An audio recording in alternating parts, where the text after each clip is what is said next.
안녕하세요. 공원생활 구독자 여러분. 오지여행가 문승영입니다. 반갑습니다.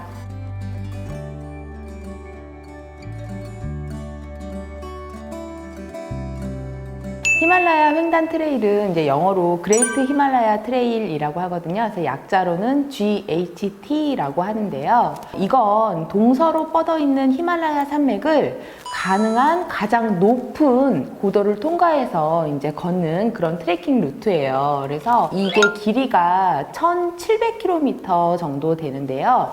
이 길을 걷기 위해서는 평균 해발 고도가 이제 한 5,000에서 6,000m 정도의 높은 고지대를 통과를 하게 되고요. 이 루트 상에는 5,000m가 넘는 고개가 약 20개 정도가 있고요. 그다음에 이제 기술적인 이제 클라이밍 그런 기술이 필요한 고개, 6,100m짜리 고개가 이제 2개가 있습니다. 그래서 이거를 이제 한 번에 완주를 하려면 이제 150일 정도가 이제 걸리는데요. 이제 저 같은 경우에는 4차례에 나눠서 이제 완주를 하게 됐습니다. 히말라야 트레킹이나 히말라야 횡단 트레일이나 이게 2개 다 이제 히말라야를 걷는 일이잖아요. 그래서 넓은 의미에서 보면 이제 같은 거라고 할 수가 있어요. 근데 이거의 차이점은 보통 일반적인 히말라야 트레킹은 이제 남쪽에 이제 저지대에서부터 계곡을 따라서 북쪽에 이제 베이스 캠프, 그러니까 예를 들어서 뭐 에베레스트 베이스 캠프까지 이제 올라갔다가 이제 산 주위를 돌아서 이제 되돌아 내려온다라고 생각을 하면 히말라야 횡단 트레킹 같은 경우에는 히말라야 산맥이 동서로 이제 뻗어 있기 때문에 진행 방향이 이제 남북이 아니라 이제 동서 방향으로 이제 이렇게 진행이 돼요. 그래서 이 히말라야 횡단 트레킹 역시 트레킹 에이전시를 통해서 이제 팀스라든가 퍼밋을 발급을 받고 그다음에 이제 함께 트레킹을 할 이제 가이드라든가 클라이밍 세르파라든가 포터분들을 이제 고용을 하게 되죠.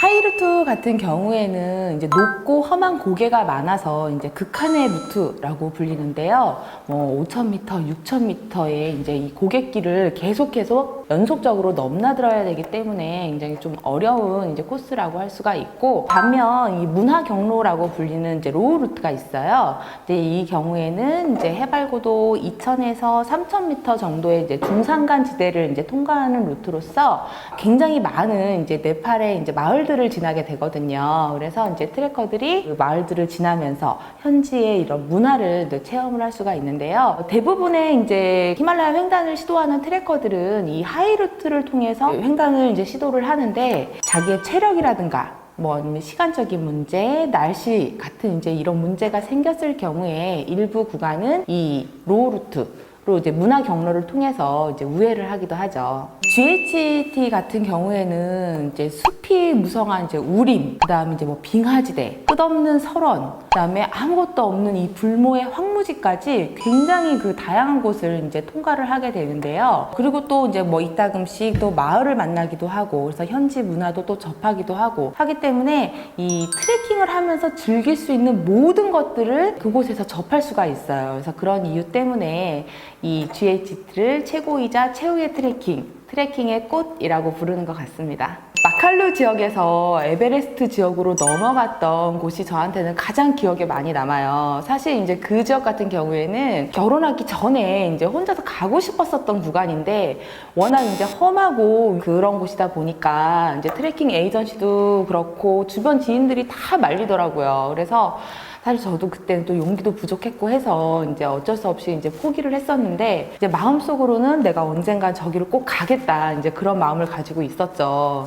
이제 그러다가 이제 신혼여행으로 그 지역을 이제 가게 됐는데, 거기까지 이제 갈 때까지 저희가 그 눈이 굉장히 많이 와서 이 스태프분들이 굉장히 고생을 많이 했었어요. 근데 이제 저희가 고개 정상에 딱 섰는데, 저는 물론 당연히 기뻤는데 그 같이 갔던 포터분들이 정말 한박 웃음을 지으면서 너무 좋아하더라고요. 그래서 제가 그 모습을 딱 보면서 아, 이거는 정말 나만을 위한 트레킹이 아니었구나. 진짜 나와 같이 걷는 이 스태프분들도 함께 즐기고 있었구나 라는 생각이 들어서 그때 우리가 너무 행복했던 기억, 그게 아주 굉장히 기억에 많이 남습니다. 히말라야에서도 굉장히 그 위험한 상황이 이제 많이 발생이 되죠. 이제 산은 이제 워낙 이제 변화무쌍한 곳이다 보니까 가장 이제 제일 위험한 게 바로 이제 고산증이고요. 그 다음에 이제 추운 곳이다 보니까 저체온증 이런 걸 좀 조심을 해야 되거든요. 그래서 이제 그런 것들은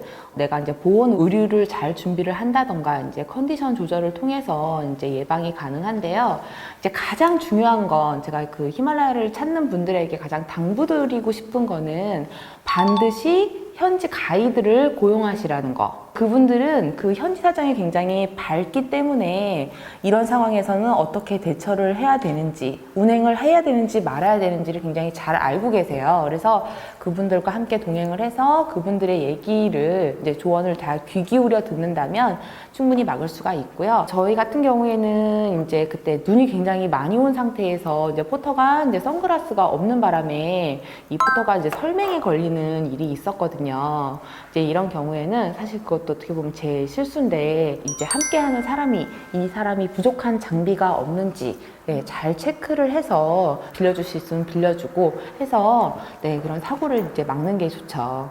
제가 이제 히말라야를 이제 횡단하면서 그 세르파니콜이라는 곳을 이제 저희가 높은 이제 절벽에서 이제 내려와야 되는 이제 그런 상황이었는데요. 이제 거기는 이제 걸어서 내려올 수 있는 게 아니라 이 로프를 붙잡고 내려와야 되는 거예요. 그래서 이제 사람이 한번 내리고 뭐 짐도 내리고 이 과정이 굉장히 오랜 시간이 이제 소요가 되거든요. 그래서 그런 과정에 갑자기 이제 해가 져버린 거예요. 근데 그때 당시에 저희가 이제 서 있던 곳이 바로 밑에는 절벽이고 해서 이제 뭐 텐트를 칠 수도 없고 그곳에서 밤을 지샐 수 있는 곳도 아니었었어요. 그래서 이제 당시 이제 가이드가 여기서 1시간 반 가면 이제 그 차를 파는 움막이 있으니까 거기를 가자.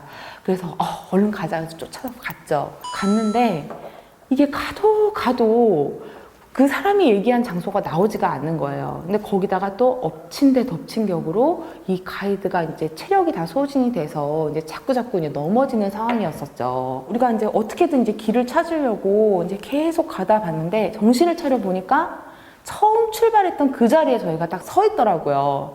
근데 그때 순간적으로 너무 놀랐었던 게 저는 이제 사실 그걸 알고 있었거든요. 이 히말라야에서는 이 악천후 속에서 그 방향 감각을 잃고 같은 곳을 계속 맴도는 현상, 이거를 링반대룽, 환상 방황이라고 하는데 우리가 딱 이제 그런 상황에 놓여 있었던 거예요. 근데 가이드를 보니까 가이드는 이미 이제 기진맥진해서 눈이 풀려 있지, 나는 길을 모르지.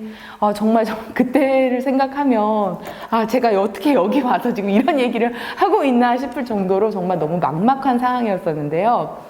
그래도 다행히 이제 저희가 더 이상 이제 길을 찾기 위해서 더 나서지 않고 그냥 왔던 길을 되짚어서 겨우겨우 다시 이제 돌아와서 비록 맨몸이긴 했지만 왔던 곳에서 이제 밤을 지샌 게 그래도 그나마 나은 선택이지 않았나라고 싶거든요. 그래서 어떤 히말라야에서 내가 길을 잃었다라고 했을 때는 어디 내가 막 길을 찾아야 되겠다라고 막 나서시면 안 되고요. 내가 왔던 길로 되돌아갈 수 있으면 그곳으로 돌아가는 게 가장 좋지만 그마저도 안 된다면 뭐 비나 바람을 피할 수 있는 곳을 찾아서 체온을 최대한 이제 보호를 하는 게 이제 가장 좋죠. 가이드나 포터 같은 그 현지 스태프 분들을 빼놓고는 히말라야 트레킹을 얘기를 할 수가 없어요. 그분들은 우리를 대신해서 이제 또 짐을 지어주고 그렇기 때문에 우리 같은 사람들이 이제 히말라야 트레킹을 할 수가 있는 거거든요. 그래서 저는 히말라야 트레킹을 하면서 한 번도 그분들을 제가 고용인이라고 생각을 한 적이 없어요. 그래서 저는 저와 같이 걷는 동료, 그리고 제가 지켜야 될 사람이라고 저는 항상 이제 그렇게 생각을 했는데요. 제가 이제 히말라야 횡단 이제 트레킹을 하면서 이제 이분들한테 이제 먼저 얘기도 많이 걸고 먼저 다가가고 이렇게 하니까 이분들도 또 금방 마음을 열고 저한테 다가오더라고요. 그래서 굉장히 좋은 관계를 유지를 하면서 트레킹을 했는데 위험한 이제 구간이 있는 곳에 다다랐을 때 이제 제가 난 저기 못 가겠어. 여기 가다가 우리 만약에 스태프 다치면 어떡해. 제가 막 이렇게 포기를 하려고 했던 순간이 굉장히 많았었거든요. 근데 그때마다 이분들이 저한테 해줬던 얘기가 아니야, 우리는 괜찮아. 너가 이 히말라야를 횡단하기 위해서 한국에서부터 돈 쓰고 여기까지 왔는데 여기서 포기하면 너무 아깝잖아. 우리가 잡아줄게. 우리가 도와줄게. 가자. 오히려 이분들이 더 나서서 저한테 용기를 주시는 거예요. 그래서 이런 분들이 있었기 때문에 저는 제가 안전하게 히말라야 횡단을 완주를 할 수 있었다라고 생각을 하는데, 히말라야 트레킹을 가시는 뭐 다른 분들도 저처럼 좀 먼저 마음을 열고, 네, 그리고 함께 하는 동료라고 생각하시면 아마도 더욱더 즐겁고 풍성한 히말라야 트레킹을 즐기실 수 있지 않을까라고 생각을 합니다. 이거를 이제 한마디로 제가 이제 요약을 하자면 저한테는 인생 횡단이었었어요. 제가 정말 그 히말라야를 횡단하면서 죽을 고비도 이제 2번을 넘겨봤었고요. 함께하는 이제 이 포터분들, 스태프분들이 너무 안타까워서 울기도 많이 울었고, 그리고 또 그분들하고 또 재밌는 추억이 많아서 정말 웃기도 많이 웃었거든요. 이제 그런 과정을 거치고 나니까 저는 그제서야 제가 어떤 사람인지 알겠더라고요. 저는 그 전까지만 해도 뭐 나를 찾아 떠나는 여행 뭐 이런 얘기를 들으면 나는 여기 있는데 도대체 나를 왜 굳이 해외까지 가서 찾아야 되는 거야. 저는 막 그런 생각을 했었거든요. 근데 이걸 하고 나니까 내가 어떤 사람인지, 그리고 내가 뭘 좋아하는 사람인지, 그리고 내가 앞으로 무엇을 하면서 살아야 되겠는지 이제 알게 되겠더라고요. 그래서 이제 한마디로 얘기하자면 저에게 GHT는 인생 횡단이었다라고 말하고 싶습니다. 인생은 속도가 아니라 방향이다라는 말이 있잖아요. 저는 히말라야를 갈 때마다 생각을 하는 게 내가 이번에 목표한 곳을 반드시 내가 뭐 이루고 말겠다. 그런 생각은 하는 것보다는 내가 이곳에 왜 왔지라는 생각을 굉장히 많이 해요. 그래서 저는 제가 히말라야를 가는 이유는 행복해지기 위해서 가는 거거든요. 그거는 사실 나만 행복해서는 별 의미가 없다고 생각을 해요. 그래서 저는 나와 함께 걷는 사람, 그리고 뭐 그곳에서 살아가는 사람들, 뭐 길 위에 있는 동물, 그리고 그 길까지 모두 사랑할 수 있을 때 정말 진정한 행복을 찾는 트레킹이 아닌가라는 그런 생각을 합니다. 제가 그 처음에 산에 다닐 때 이제 어떤 산악회에 가입을 하게 됐는데, 이제 거기에 자기가 이제 뭐 가보고 싶은 산 이런 걸 적는 란이 있었어요. 그래서 제가 그때는 이제 국내산만 이제 다니고 있을 때라서 제가 이제 뭐라고 적었냐면, 에베레스트 베이스 캠프 뭐 5,550m 정도까지라도 가보고 싶어요 라고 희망사항을 적었었는데요. 사실 그게 그때 당시에는 얼토당토 않는 얘기였지만 제 마음속에는 제가 언젠간 그곳을 가겠다라는 그런 꿈이 있었거든요. 그래서 내가 그 꿈을 버리지 않는 한, 그걸 가슴에 품고 있는 한 언젠간 그곳을 갈 수 있게 되는 것 같더라고요. 그렇게 해서 히말라야 또 횡단까지 하게 됐고요. 그래서 요즘 정말 코로나 때문에 많은 분들이 힘들어 하시는데 끝이 보이지 않는다고 좌절하지 마시고 결국은 다 좋아질 거니까 다 잘 될 거라는 희망을 가지시고 힘내셨으면 좋겠습니다. 공원생활 구독과 좋아요 눌러주세요.